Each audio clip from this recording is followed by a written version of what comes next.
नमस्कार दोस्तों, मैं प्रभात तिवारी और सार्थक क्लासेज यूट्यूब चैनल पर आप सभी लोगों का एक बार फिर से बहुत बहुत स्वागत करता हूं। दोस्तों, आज के वीडियो में एक बार हम फिर से बात करेंगे यूपीएससी एडवर्टीजमेंट नंबर 50 के रिगार्डिंग जो आवेदन प्रक्रिया थी, कितने फॉर्म आए हुए हैं, कंपटीशन कैसे रहने वाला है, क्या वाकई टफ कंपटीशन होने वाला है इस बार, और साथ ही साथ इससे संबंधित बहुत सारा डेटा भी मैंने कलेक्ट किया हुआ है, तो उस पर भी हम एक नज़र डालेंगे। तो चलिए स्टार्ट करते हैं आज का वीडियो स्टार्ट करने से पहले दोस्तों आप बता दें, आपको ये मेरी आप लोगों से रिक्वेस्ट है कि इस समय जैसा आप जानते हैं कि कोविड का माहौल चल रहा है, घर में रहें, सुरक्षित रहें, स्वयं का ध्यान रखें, अपने परिवार वालों का भी ध्यान रखें, क्योंकि इस समय बहुत आवश्यक है। और जैसा आप लोग जानते हैं कि वैक्सीनेशन का भी प्रोग्राम स्टार्ट हो गया है, तो अवश्य आप लोग वैक्सीनेशन कराएँ अपना, और अपने जानने वालों को भी वैक्सीनेशन के लिए प्रेरित करें। यही एकमात्र अब मजबूत साधन हो सकता है हमारे लिए इस संक्रमण से बचने के लिए। तो चलिए स्टार्ट करते हैं दोस्तों आज का वीडियो। दोस्तों, सबसे पहले हम आपको बता दें कि जो अभी रफली हमने डेटा कलेक्ट किया हुआ है 47 की अगर बात कर लें, तो जैसा मालूम है आपको कि DV 47 में जो एग्ज़ाम हुआ था 3 चरणों में हुआ था, कुल 1150 पद थे 35 विषयों के अंतर्गत। पहले चरण का एग्ज़ाम हुआ था 15 दिसंबर 2018 को, जिसमें 15,144 आवेदन आए थे, और ये आप ये मान लें कि 15,144 लोगों के एडमिट कार्ड जारी किए गए थे। इसी तरीके से जो सेकेंड चरण का एग्ज़ाम था 5 जनवरी को था, और तीसरे चरण का जो एग्ज़ाम था वो 12 जनवरी को था। सेकेंड चरण में 17,500 के आसपास जो एडमिट कार्ड थे जारी किए गए थे। एक बहुत बड़ी विडम्बना थी 47 में, आपको बता दें कि जो पहला चरण था जिसमें कि 15,144 के आसपास एडमिट कार्ड जारी किए गए थे, इसमें 6,563 यानी लगभग आधे लोगों ने एग्ज़ाम छोड़ दिया था। सेम कंडीशन सेकेंड राउंड में और थर्ड राउंड में भी थी। कुल आवेदन की बात कर लें तो लगभग 50,000 के पास आवेदन आए हुए थे 47 में, और इसमें से लगभग 30 to 40% के आसपास लोगों ने एग्ज़ाम नहीं दिया था। तो एग्ज़ाम क्यों नहीं दिया था, इसके पीछे भी बहुत सारे कारण थे। आपको याद होगा कि जो DV 47 के अंतर्गत 2016 में आवेदन आए थे और 2019 के स्टार्टिंग में एग्ज़ाम हुआ था, तो लगभग 2 से 3 साल का समय था बीच में, तो गैपिंग ज़्यादा थी। और जब गैपिंग ज़्यादा होती है तो होता क्या, बहुत सारे ऐसे अभ्यर्थी होते हैं जिनका कहीं और दूसरी जगह पर सिलेक्शन हो चुका होता है, किसी का यूनिवर्सिटी में हो जाता है, किसी के अन्य आयोग में हो जाता है, किसी का UPPSC के थ्रू जो एग्ज़ाम हुआ उसमें हो गया सिलेक्शन। तो बहुत सारे कारण होते हैं जिसके कारण जो है कम लोग एग्ज़ाम में बैठे थे। तो एक तो आवेदन कम, और उसके बाद बहुत सारे लोगों ने एग्ज़ाम छोड़ दिया, तो कंपटीशन जो आपका कंपटीशन था वो कुछ ना कुछ कम हो गया था। साथ ही साथ एक बात आपको और ध्यान रखनी होगी कि जो DV 47 थे, बहुत सारे ऐसे अभ्यर्थी हैं जिन्होंने इंटरव्यू के लिए तो क्वालिफाई किया था, बट अनफॉर्चुनेटली हम कह लें कि 1 या 2 मार्क्स से उनका सिलेक्शन नहीं हो पाया था। तो ऐसे अभ्यर्थी क्या शांत बैठे होंगे? बिल्कुल नहीं। ऐसे अभ्यर्थी जिनका 1 या 2 मार्क्स से सिलेक्शन फाइनल नहीं हो पाया होगा, इस बार वो लगातार मेहनत कर रहे होंगे इस उम्मीद से कि इस बार उन्हें सिलेक्शन लेना ही लेना है। और ऐसे अभ्यर्थी जो पहली बार आवेदन कर रहे हैं, जिन लोगों ने अभी तक तैयारी नहीं स्टार्ट की है, उनके लिए रास्ता काफ़ी कठिन कर सकते हैं। तो अगर आपने भी आवेदन किया और आप इंतज़ार कर रहे हैं कि जब एग्ज़ाम डेट आएगी तब हम तैयारी करेंगे, तो शायद तब तक बहुत देर हो जाएगी, तो इसलिए आप अपनी तैयारी करते रहिए। दूसरा रीज़न हम ये भी देखेंगे, क्या आवेदन जो इस बार आए हैं उसको अगर हम नज़र रखें तो इस बार का क्या कंपटीशन वाकई पिछली बार से अधिक होने वाला है। तो चलिए इसमें हम बात करेंगे, लेकिन जो अभी तक हमने आपको डेटा दिखाया, इससे संबंधित जो विभिन्न समाचार पत्रों के माध्यम से, विभिन्न स्रोत के माध्यम से हमने जो डेटा कलेक्ट किया है उस पर एक नज़र डाल लेते हैं। तो बने रहिए आप हमारे साथ। हम चलते हैं जो दूसरी हमने जो विभिन्न समाचार पत्रों से मैंने डेटा कलेक्ट किया हुआ उस पर। सबसे पहले अभी आप देख पा रहे हैं ये न्यूज़पेपर की कटिंग है, सौजन्य से हिंदुस्तान समाचार पत्र प्रयागराज संस्करण। लोक सेवा आयोग की मई में होने वाली 2 परीक्षाएं स्थगित। अभी आप बात करेंगे हम लोक सेवा आयोग की बात क्यों करें, तो देखिए सबसे पहले हम इस पर नज़र डालेंगे क्या मई में वाकई एग्ज़ाम हो पाएगा। सबसे पहले तो इसको हम देख लें, जैसा आप लोग जानते हैं कि आवेदन के दौरान ही UPSC में ये डिक्लेयर किया गया था कि जो परीक्षा है वो 26 मई से स्टार्ट होगी और कई चरणों में होगी। परीक्षा स्वाभाविक है कई चरणों में होगी, और पिछली बार भी हुई थी। इस बार कितने चरणों में होगी इसको हमको ध्यान देना होगा।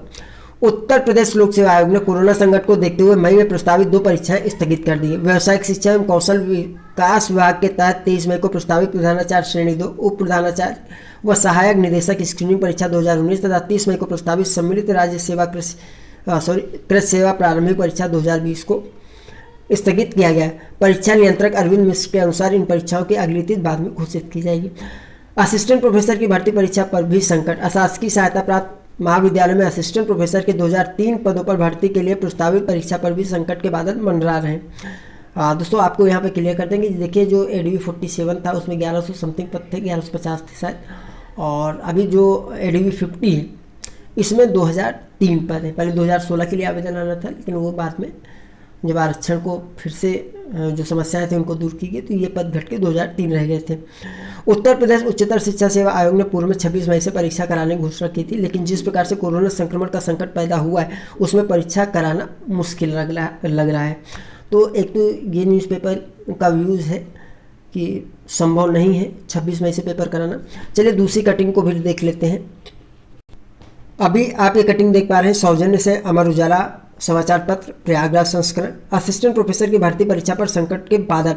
प्रदेश के अशासकीय महाविद्यालयों में असिस्टेंट प्रोफेसर के 2003 पदों पर भर्ती के लिए 26 मई से प्रस्तावित लिखित परीक्षा पर संकट के बादल मंडरा रहे हैं। कोविड-19 लगातार बढ़ रहे मामलों के मद्देनजर उत्तर प्रदेश उच्चतर शिक्षा सेवा आयोग किसी भी दिन परीक्षा स्थगित करने का निर्णय ले सकता है। ध्यान दीजिएगा इस लाइन को। कोविड-19 लगातार बढ़ रहे मामलों के मद्देनजर उत्तर प्रदेश उच्चतर शिक्षा सेवा आयोग किसी भी दिन परीक्षा स्थगित करने का निर्णय ले सकता है। ये अभी निर्णय लिया नहीं गया। उत्तर प्रदेश लोक सेवा आयोग ने मई में प्रस्तावित 2 परीक्षाएं कोविड-19 के कारण स्थगित कर दी हैं। ऐसे में असिस्टेंट प्रोफेसर भर्ती परीक्षा के भी टलने के पूरे आसार हैं। असिस्टेंट प्रोफेसर भर्ती परीक्षा 26 मई से विभिन्न चरणों में प्रस्तावित है। परीक्षा केवल प्रयागराज के केंद्रों में आयोजित कराए जाने की योजना है। आप लोगों का अक्सर प्रश्न रहता है कि UPSSC एग्जाम कहाँ होता है, तो प्रयागराज में होता है। और भी बहुत सारी बातें हैं, मैं अभी आपसे बात करूंगा जो इम्पोर्टेंट हो सकती हैं आपके लिए, उनका भी आपको ध्यान रखना होगा। परीक्षा केवल प्रयागराज के केंद्रों में आयोजित कराए जाने की योजना है, जबकि इस परीक्षा में पूरे प्रदेश में तकरीबन 1 लाख अभ्यर्थी शामिल होने जा रहे हैं। विज्ञापन संख्या 46 के तहत एक विषय भूगर्भ विज्ञान में असिस्टेंट प्रोफेसर के पद के 1 पद और विज्ञापन 50 के तहत 49 विषयों में असिस्टेंट प्रोफेसर के 2002 पदों पर भर्ती के लिए ऑनलाइन आवेदन की प्रक्रिया 25 फरवरी से शुरू हुई थी। असिस्टेंट प्रोफेसर भर्ती में हिंदी के सर्वाधिक 162 पद हैं। आवेदन प्रक्रिया में तकनीकी गड़बड़ी के कारण बाद में आयोग ने ऑनलाइन आवेदन की अंतिम तिथि बढ़ा दी थी। असिस्टेंट प्रोफेसर के पदों पर नई भर्ती प्रक्रिया 5 साल बाद शुरू हुई है। इससे पहले वर्ष 2016 में विज्ञापन जारी किया गया था। ऐसे में इस बार बड़ी संख्या में अभ्यर्थियों ने फॉर्म भरे। आयोग ने ऑनलाइन आवेदन की प्रक्रिया शुरू करने के साथ ही भर्ती के लिए लिखित परीक्षा शुरू करने की प्रस्तावित तिथि 26 मई को निर्धारित की थी। लिखित परीक्षा 5 या अधिक चरणों में आयोजित किए जाने की तैयारी है। लिखित परीक्षा के बाद इंटरव्यू और फिर अंतिम चयन परिणाम जारी किया जाना है। लिखित परीक्षा के लिए केंद्र निर्धारण से पहले कोरोना संक्रमण से तेजी से पांव पसारे और अब परीक्षा स्थगित करने की नौबत आ गई। आयोग के सूत्रों का कहना है कि UPSSC में भी कई लोग संक्रमण की चपेट में आ गए हैं। इस कारण परीक्षा कराने की स्थिति नहीं बन रही है। बताया जा रहा है कि कोरोना संक्रमण के हालात सुधरते ही आयोग की बैठक बुलाई जाएगी, जिसमें 26 मई से प्रस्तावित परीक्षा को स्थगित करने का निर्णय लिया जा सकता है। तो दोस्तों एक तो ये बिल्कुल साफ साफ है कि पूरे आसार हैं कि 26 मई से आपका एग्ज़ाम ना हो, लेकिन कब तक? क्या पिछली बार की तरह 3 से 5 साल लगेंगे? तो दोस्तों आप इसमें बिल्कुल भी इस गलतफहमी मत रहिएगा। मई में हम मान लेते हैं कि परीक्षा नहीं होगी, लेकिन जिस प्रकार से आज से वैक्सीनेशन स्टार्ट हुआ है, वैक्सीनेशन तेज़ी से वैक्सीनेशन का कार्य होगा और जैसे परिस्थितियां सामान्य होती हैं नया सेंटर और जो परीक्षा की नई तिथियां हैं वो घोषित की जा सकती हैं और उसी के साथ जो परीक्षा की जो कार्यवाही स्टार्ट हो जाएगी।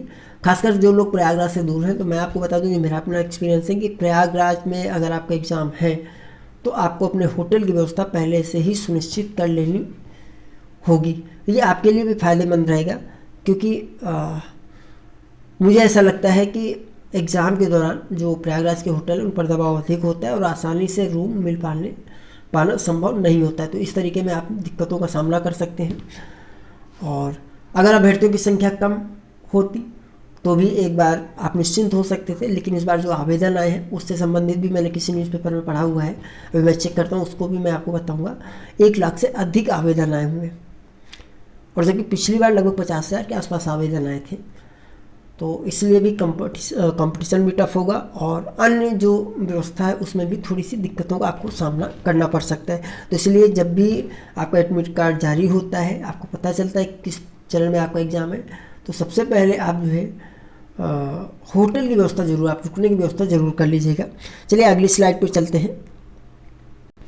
अभी ये स्लाइड आप देख पा रहे हैं सौजन्य से दैनिक जागरण समाचार पत्र प्रयागराज संस्करण से। असिस्टेंट प्रोफेसर के एक पद पर 55 दावेदार। प्रदेश के एडेड महाविद्यालयों में असिस्टेंट प्रोफेसर बनने के लिए अभ्यर्थियों में कड़ी प्रतिस्पर्धा होगी। इस बार एक पद के लिए कड़ी टक्कर है। उत्तर प्रदेश उच्चतर शिक्षा सेवा आयोग की ओर से असिस्टेंट प्रोफेसर की 2003 पदों की भर्ती निकाली गई। इसमें कुल 1,13,000 आवेदन हुए हैं दोस्तों, 1,13,000 आवेदन, जबकि 1,11,000 आवेदन जांच में सही पाए गए हैं। तो रिजेक्ट होने वाले फॉर्म की संख्या बहुत कम है।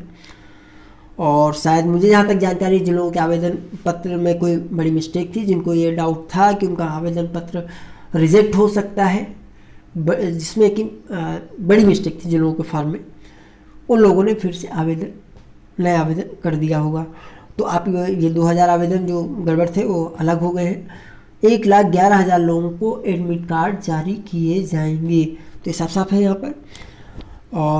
और अगर इसमें मानते कि कुछ लोग किसी कारणवश एग्ज़ाम नहीं दे पाते, तब भी आप ये मान के चलिए कि 1 लाख से कम लोग तो शायद ही जो है परीक्षा में बैठे। तो 1 लाख लोगों को आप लेके मान के चलिए, 1 लाख लोग एक बहुत बड़ी संख्या है, और 1 लाख लोगों को का जो एग्ज़ाम कराना है वो 4-5 चरणों से कम में तो एग्ज़ाम लेना पॉसिबल नहीं होगा, अगर सेंटर केवल प्रयागराज रखे जाते हैं तो।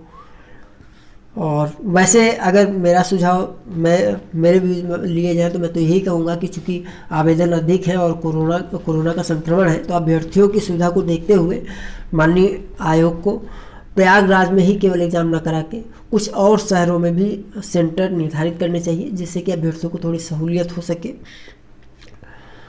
इसके अनुरूप एक पद के लिए 55 अभ्यर्थी दावेदार होंगे, जबकि 2,000 के लगभग आवेदनों में गड़बड़ी मिली है। अशासकीय सहायता प्राप्त डिग्री कॉलेजों के लिए उत्तर प्रदेश उच्चतर शिक्षा सेवा आयोग ने विज्ञापन संख्या 50 के तहत 49 विषयों में असिस्टेंट प्रोफेसर की भर्ती निकाली है। ऑनलाइन आवेदन की प्रक्रिया 25 फरवरी को शुरू हुई। पहले आवेदन की अंतिम तारीख 27 मार्च निर्धारित थी, लेकिन वेबसाइट में तकनीकी दिक्कत आने पर अभ्यर्थियों की सहूलियत के लिए आयोग ने आवेदन करने की तारीख 13 अप्रैल तक बढ़ा दिया था। आयोग ने असिस्टेंट प्रोफेसर पद की लिखित परीक्षा 4 चरणों में कराने का निर्णय लिया है। प्रथम चरण की परीक्षा की शुरुआत 26 मई को होगी। आयोग की सचिव डॉक्टर वंदना त्रिपाठी का कहना है कि आवेदन की प्रक्रिया पूरी हो चुकी है। आयोग की अगली बैठक में आगे की प्रक्रिया का निर्णय लिया जाएगा। जैसा निर्देश मिलेगा उसके अनुरूप भर्ती की कार्रवाई आगे बढ़ाई जाएगी। तो अभी ये मीटिंग होनी है, मीटिंग होने के बाद ही डिसाइड होगा। आपने देखा कि कई समाचार पत्रों में साफ साफ इस बात का अनुमान लगाया गया है कि 26 मई से परीक्षा करा पाना संभव नहीं है, जबकि अगर हम दैनिक जागरण समाचार पत्र की अभी जो आप कटिंग देख रहे हैं इसमें हम बात कर लें तो इसमें यह कहा गया है कि आगे की, इसमें भी कहीं से ऐसा नहीं कहा गया है कि 26 मई को ही परीक्षा होगी। आगे का जो भी निर्णय होगा मीटिंग में लिया जाएगा। तो आप लोग अपनी तैयारी अवश्य करते रहिए। जीके पार्ट के लिए आप जो है जीके पार्ट की तैयारी के लिए आप सार्थक क्लासेज ऐप डाउनलोड कर सकते हैं, और जो स्टोर सेक्शन है वहाँ विजिट करेंगे तो आपको वहाँ पे ई बुक और कंप्लीट कोर्स मिल जाएगा। लगातार जो भी मुझे अपडेट करना होगा या करेक्शन करना होगा सारा कुछ मैं वहाँ पे अपडेट करता रहता हूँ। तो अभी देखिए हम बात कर लेते हैं, यहाँ पे एक और कटिंग है ADB 47 के अंतर्गत। आपको याद होगा, जैसा देखिए अभी ये जो कटिंग आप देख पा रहे हैं दैनिक जागरण समाचार जो प्रीवियस पुराना प्रश्न समाचार पत्र है वहाँ से मैंने निकाला हुआ है। UPHSC इलाहाबाद भर्ती 2016 के तहत 35 विषयों के कुल 1150 असिस्टेंट प्रोफेसर के पद थे।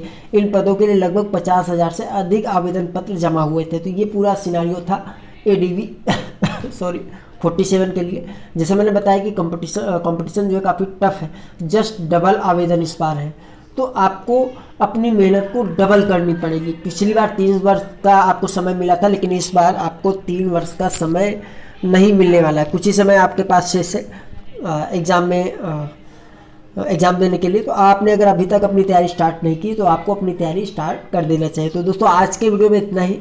हम आपसे फिर मिलते हैं अगले वीडियो में कुछ नई जानकारी के साथ। तब तक के लिए नमस्कार।